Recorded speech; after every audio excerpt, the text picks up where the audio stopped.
Oke guys, assalamualaikum warahmatullahi wabarakatuh. Welcome back to my channel.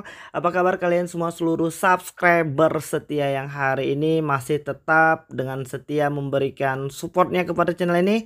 Aku pengen mendoakan kalian agar dalam keadaan sehat dan tetap diberikan lindungan oleh Allah Subhanahu wa taala dan segera terbebas dari segala macam tuntutan hutang hari ini, supaya kita nggak pusing lagi, supaya kita nggak hidup dalam rasa ketakutan dan was-was hari ini.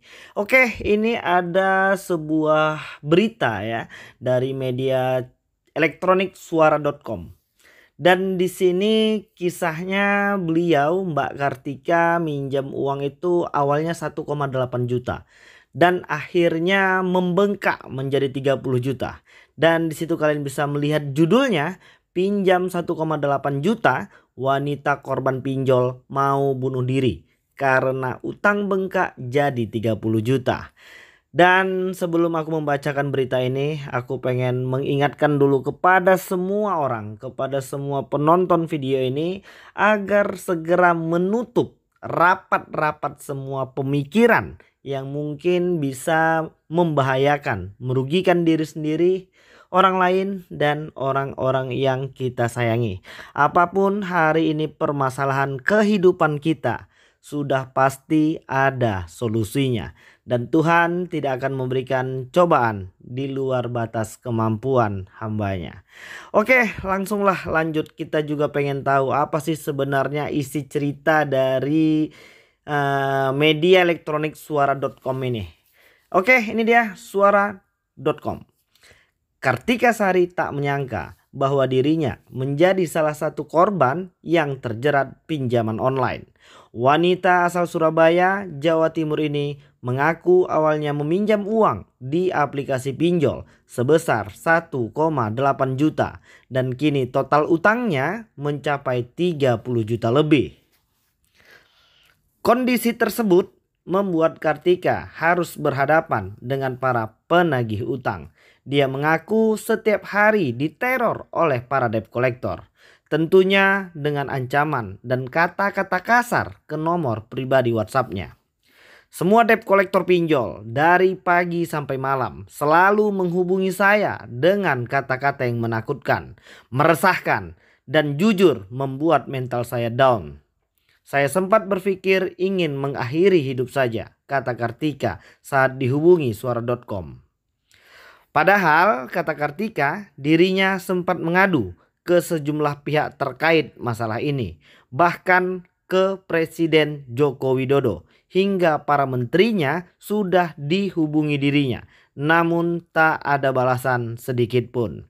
Dan di sini aku pengen ngasih tahu, kalau seandainya kalian mengalami masalah seperti ini, ya kalau kita mengabarinya mungkin melalui email atau mungkin melalui media-media sosial mereka, mungkin yang pegang dari media sosialnya itu bukan langsung yang bersangkutan ya, tapi kita harus tetap semangat. Oke, lanjut.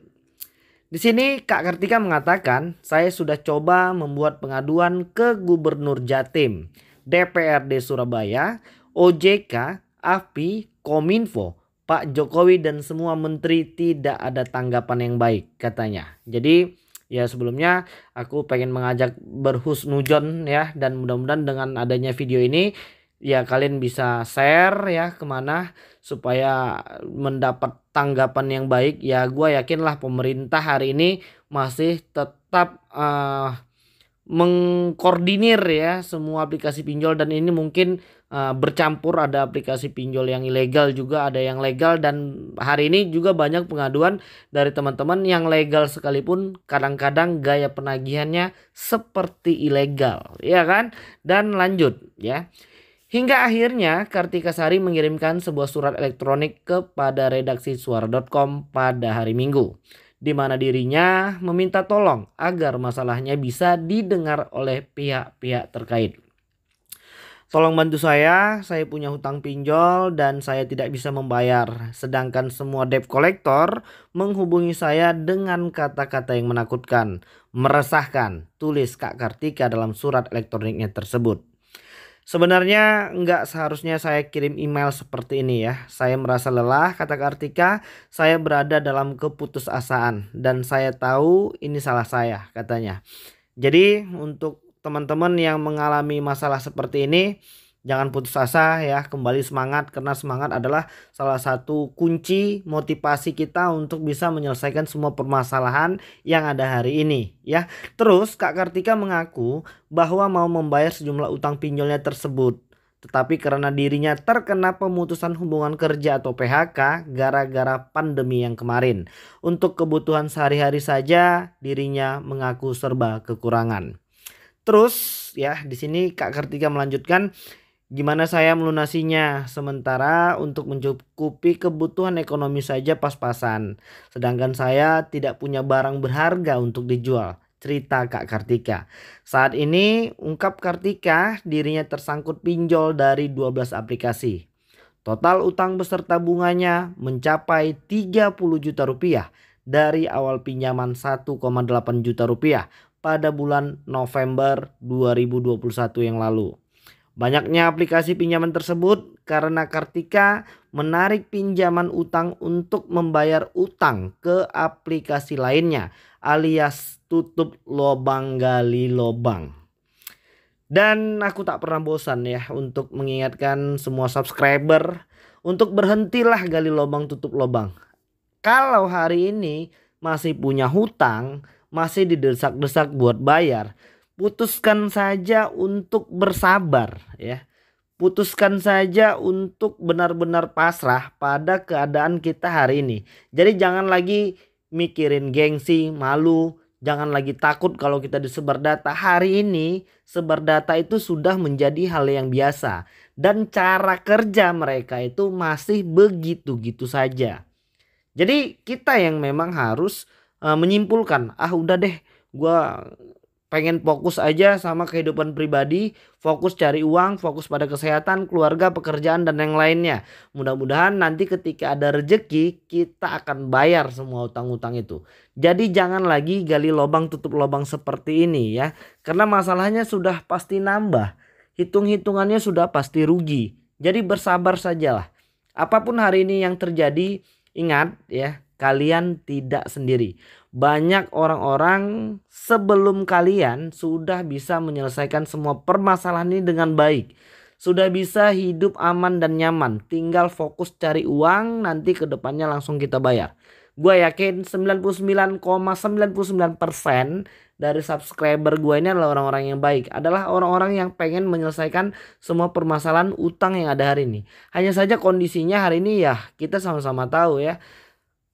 Perekonomian hari ini ya masih terasa sangat sulit, apalagi kemarin masa-masa pandemi itu seperti Kak Kartika ini kan juga korban dari PHK ya. Dan aku pengen ngasih tahu ya, kalau hari ini kalian memang sedang panik ya, cobalah lebih mendekatkan diri kepada Tuhan ya. Cobalah lebih lama berkumpul bersama keluarga. Dan cobalah fokus pada pekerjaan dan tugas-tugas kita ya, insya Allah nanti pasti adalah rezeki untuk menyelesaikan semua permasalahan ini ya kan. Terus katanya awalnya saya pinjam pinjol di satu aplikasi, tapi karena saya tidak bisa melunasi akhirnya saya pinjam ke aplikasi yang lain sampai akhirnya 12 aplikasi untuk tutup lubang gali lubang, kata Kak Kartika. Dengan kondisi yang rumit tersebut bahkan Kak Kartika dengan sukarela ingin menukar nyawanya dengan sejumlah utang yang ia miliki dibandingkan hidup dengan teror pinjol tersebut. Seandainya hutang saya bisa ditukar dengan nyawa saya beri, kata Kak Kartika. Percuma hidup kalau setiap hari berada dalam ketakutan. Tertekan seperti ini pungkasnya. Jadi aku ya ingin mendoakan dulu kita semua, khususnya buat Kak Kartika dan subscriber gua, agar diberikan kekuatan lah untuk bisa menghadapi semua permasalahan yang ada hari ini ya. Jadi jangan lagi ada yang berpikir seperti ini, aku mohon ya. Jangan lagi ada korban yang terus berjatuhan hanya karena aplikasi pinjaman uang online. Ingat ya, utang kita itu nggak seberapa ya. Nominal yang seperti itu nanti ketika Allah bisa kasih kita rezeki yang lebih, ya hutang yang sekecil ini tuh akan selesai ya. kita memang harus benar-benar yakin pada kekuasaan Tuhan. Kita memang harus benar-benar serius untuk menjalankan tugas, menjalankan semua apa yang hari ini menjadi pekerjaan. Pasti ada rezeki untuk menyelesaikan semua permasalahan itu. Sekali lagi aku pengen mengingatkan, menutup rapat-rapat semua pemikiran yang ada seperti ini. Jangan lagi ada korban yang berjatuhan hanya karena aplikasi pinjaman uang online. Oke, pesan-pesan ini mudah-mudahan bisa terus diingat, bisa bermanfaat, dan mudah-mudahan kita terus diberikan kesehatan dan kekuatan ya, agar bisa menyelesaikan semua permasalahan hari ini. Oke, jadi mungkin itu dulu yang bisa aku sampaikan, dan mudah-mudahan video ini bermanfaat untuk kita semua. Assalamualaikum warahmatullahi wabarakatuh.